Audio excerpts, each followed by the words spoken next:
বিশেষ কারণে আসলে আমাদের যারা প্রবাসী ভাই অথবা বোন রয়েছেন তারা আসলে দেশে ফেরত আসতে বাধ্য হন বলে আপনি মনে করেন? তো অনেকগুলো কারণ আছে, অনেক বেশ কারণ। যেমন আসলে কেউ একটা লক্ষ্য নিয়ে বিদেশে যায়, একটা জীবনযাত্রার মান পরিবর্তন করবেন, দেশের অর্থনীতি অগ্রযাত্রায় তারা অংশ নেবেন, কেউ ফিরে আসতে চায় না সহজে।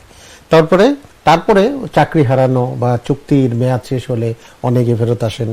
অর্থনৈতিক মন্দা বা বৈশ্বিক সংকট, যেটা আমরা মধ্যপ্রাচ্যে এখন দেখছি, বা আমাদেরও কিছু শ্রমবাজার বন্ধ হয়ে গেছে, সংকুচিত হয়ে গেছে, সেখান থেকে অনেকে ফেরত আসেন।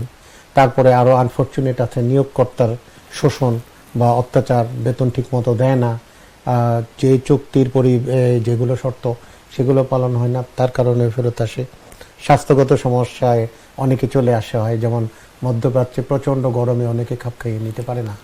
আমাদের নারী শ্রমিকরা অনেকে অসুস্থ হয়ে পড়েন, তারা এই কারণে আসেন। আইনি জটিলতা হয়, ভিসার সমস্যা, তারপরে কাগজপত্রে অসঙ্গতি, এটা হয় যে এয়ারপোর্ট থেকেই ফেরত আসে। তারপরে পারিবারিক কারণে আসতে হয়, বিবাহ, তারপরে পরিবারের গুরুত্বপূর্ণ সদস্য, সন্তান ইত্যাদি অনেক কারণে আসে। আরেকটা আছে, বেশ সঞ্চয়ের লক্ষ্য পূরণ হয়ে যায় অনেকের, তারা মনে করে দেশে এসে এবার আমি একটু দেশের উন্নয়নে বা দেশে নিজের জন্য পরিবারের জন্য করব, এরকম ভাবে স্বেচ্ছা ফেরত আসে। আরেকটা ভালো পজিটিভ সাইড আছে, যারা একটা দক্ষতা অর্জন করে পরে মনে করে এই দক্ষতা বা দেশে কাজে লাগানো যাবে, এরকমও স্বেচ্ছায় অনেকে ফেরত আসে।